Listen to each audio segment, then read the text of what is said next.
തദ്ദേശ സ്വയംഭരണ തിരഞ്ഞെടുപ്പ് അടുത്തുവരുന്ന സാഹചര്യത്തിൽ സംസ്ഥാന സർക്കാർ ക്ഷേമ പെൻഷൻ വർദ്ധിപ്പിക്കാൻ ആലോചിക്കുന്നതായി റിപ്പോർട്ടുകൾ. നിലവിൽ 1600 രൂപയായിരുന്ന ക്ഷേമ പെൻഷൻ 2000 രൂപയാക്കി ഉയർത്താനാണ് പ്രാഥമിക സർക്കാർ തലത്തിൽ ആലോചന നടക്കുന്നത്. നവംബർ-ഡിസംബർ മാസങ്ങളിൽ തിരഞ്ഞെടുപ്പ് നടക്കുന്നതിന് മുന്നോടിയായി മാതൃകാ പെരുമാറ്റച്ചട്ടം നിലവിൽ വരുന്നതിന് മുൻപായി തന്നെ ഈ പ്രഖ്യാപനം ഉണ്ടാകുമെന്നാണ് സൂചന. ഈ നീക്കം വോട്ടർമാർക്കിടയിൽ സർക്കാരിന് അനുകൂലമായ ഒരു തരംഗം സൃഷ്ടിക്കുമെന്നാണ് ഭരണകക്ഷി പ്രതീക്ഷിക്കുന്നത്. നിലവിൽ സംസ്ഥാനത്തെ 62 ലക്ഷത്തോളം പേർക്ക് ക്ഷേമ പെൻഷൻ ലഭിക്കുന്നുണ്ട്. ഇത് സർക്കാരിന്റെ നിർണായക തീരുമാനങ്ങളിൽ ഒന്നായി വിലയിരുത്തപ്പെടുന്നു.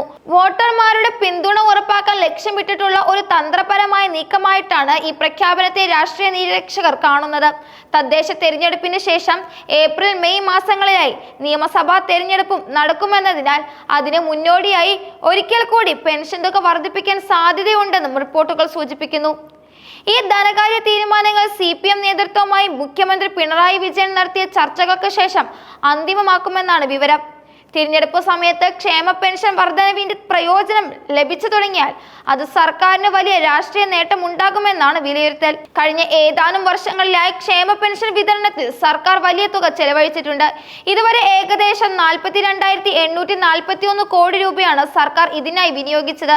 26.62 ലക്ഷം പേരുടെ അക്കൗണ്ടുകളിലേക്ക് നേരിട്ട് പണം എത്തുന്നുണ്ടെങ്കിൽ ബാക്കിയുള്ളവർക്ക് സഹകരണ ബാങ്കുകൾ വഴി വീട്ടിലെത്തി പെൻഷൻ വിതരണം ചെയ്യുന്ന സംവിധാനമാണ് നിലവിലുള്ളത്. ക്ഷേമ പെൻഷൻ വർധനവിനോടൊപ്പം തന്നെ മറ്റ് ചില സുപ്രധാന ധനകാര്യ തീരുമാനങ്ങളും സർക്കാർ പരിഗണനയിലുണ്ട്. ക്ഷാമബത്ത അനുവദിക്കുന്നതിനും പങ്കാളിത്ത പെൻഷൻ പദ്ധതി പിൻവലിക്കുന്നതുമാണ് അതിൽ പ്രധാനം.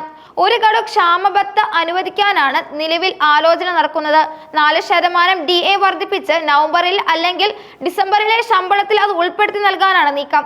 സർക്കാർ ജീവനക്കാരുടെയും പെൻഷൻകാരുടെയും ദീർഘകാലമായുള്ള ഒരു ആവശ്യമാണ് DA കുടിശ്ശിക അനുവദിക്കുക എന്നത്.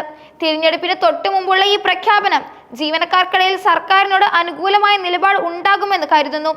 ഏറ്റവും നിർണായകമായ മറ്റൊരു നീക്കം പങ്കാളിത്ത പെൻഷൻ പദ്ധതി പിൻവലിക്കുന്നതുമായി ബന്ധപ്പെട്ടാണ്. പകരം അഷേർഡ് പെൻഷൻ സ്കീം പ്രഖ്യാപിക്കാനാണ് സർക്കാർ തലത്തിൽ ആലോചന നടക്കുന്നത്. ഈ പുതിയ പദ്ധതിയുടെ വിശദാംശങ്ങൾ തയ്യാറാക്കി പിന്നീട് അവതരിപ്പിക്കും. CPM-ന്റെ സർവീസ് സംഘടനകൾ പങ്കാളിത്ത പെൻഷൻ പിൻവലിക്കണമെന്ന് ശക്തമായി ആവശ്യപ്പെട്ടിട്ടുണ്ട്. എന്നാൽ ഈ വിഷയത്തിൽ സർക്കാർ ഒരു ശമ്പള കമ്മീഷനെ വെക്കുമോ അതോ സെക്രട്ടറി തല സമിതിയെ നിയോഗിക്കുമോ എന്ന് സംബന്ധിച്ച കാര്യങ്ങൾ ചർച്ച തുടരുകയാണ്. ശമ്പള കമ്മീഷൻ വേണമെന്നാണ് ജീവനക്കാരുടെ സംഘടനകളുടെയും ആവശ്യം. ഈ തീരുമാനങ്ങൾ നിയമസഭാ തിരഞ്ഞെടുപ്പിനെ നേരിടാൻ സർക്കാരിന് വലിയ ആത്മവിശ്വാസം നൽകുമെന്നാണ് കരുതുന്നത്. സർക്കാരിന്റെ ഈ നീക്കങ്ങൾക്ക് ചില വെല്ലുവിളികളും നിലനിൽക്കുന്നുണ്ട്. സാമ്പത്തികമായ വലിയ ബാധ്യത ഉണ്ടാക്കുന്ന ഈ തീരുമാനങ്ങൾ എങ്ങനെ നടപ്പാക്കുമെന്നതിനെ കുറിച്ച് ആശങ്കകൾ നിലനിൽക്കുന്നു. നിലവിൽ തന്നെ വലിയ സാമ്പത്തിക പ്രതിസന്ധി നേരിടുന്ന സംസ്ഥാനത്തിന് പെൻഷൻ വർധനയും DA കുടിശ്ശിക നൽകുന്നതും ഭാവിയിൽ കടുത്ത സാമ്പത്തിക സമ്മർദ്ദത്തിന് തന്നെ കാരണമാകും. എന്നാൽ തിരഞ്ഞെടുപ്പ് വിജയം ലക്ഷ്യമിട്ട് ഈ സാമ്പത്തിക വെല്ലുവിളികളെ താൽക്കാലികമായി മറികടക്കാനാണ് സർക്കാർ ശ്രമിക്കുന്നത്. രാഷ്ട്രീയപരമായി ഈ നീക്കം വളരെ പ്രസക്തമാണ്. കാരണം ക്ഷേമ പെൻഷൻ ഗുണഭോക്താക്കൾക്കും സർക്കാർ ജീവനക്കാർക്കും സംസ്ഥാനത്തെ വോട്ടർമാരിൽ ഒരു വലിയ വിഭാഗമാണ്. ഈ വിഭാഗത്തിന്റെ പിന്തുണ ഉറപ്പിക്കാൻ കഴിയുന്നത് തിരഞ്ഞെടുപ്പ് വിജയത്തിൽ നിർണായക സ്വാധീനം ചെലുത്തുകയും പങ്കാളിത്ത പെൻഷൻ പിൻവലിക്കാനുള്ള ആലോചനയും പ്രാധാന്യമർഹിക്കുകയും ചെയ്യുന്നതാണ്. ഈ പദ്ധതിക്കെതിരെ ജീവനക്കാർക്കിടയിൽ വ്യാപകമായ പ്രതിഷേധവും നിലനിൽക്കുന്നു. പുതിയൊരു പെൻഷൻ സ്കീം അവതരിപ്പിക്കുന്നതിന് ജീവനക്കാർക്ക് വലിയ ആശ്വാസം ഉണ്ടാകുമെന്നതാണ് പ്രതീക്ഷ. ഈ പദ്ധതിയുടെ വിശദാംശങ്ങൾ എത്രയും വേഗം പുറത്തുവിടാൻ സർക്കാർ ശ്രമിക്കുമെന്നാണ് സൂചന. ഈ തീരുമാനങ്ങളെല്ലാം തിരഞ്ഞെടുപ്പ് പ്രഖ്യാപനത്തിന് തൊട്ടു മുമ്പായി നടപ്പാക്കാനാണ് സർക്കാർ തീരുമാനിക്കുന്നതും. ഇത് സർക്കാരിന്റെ നയപരമായ തീരുമാനങ്ങൾക്കപ്പുറം ഒരു തന്ത്രപരമായ തിരഞ്ഞെടുപ്പ് നീക്കമാണെന്നും വ്യക്തമാക്കുന്നു. വരും മാസങ്ങളിൽ രാഷ്ട്രീയ പാർട്ടികൾക്കിടയിൽ ഈ വിഷയത്തിൽ വലിയ ചർച്ചകൾക്ക് തന്നെ വഴിവെക്കും.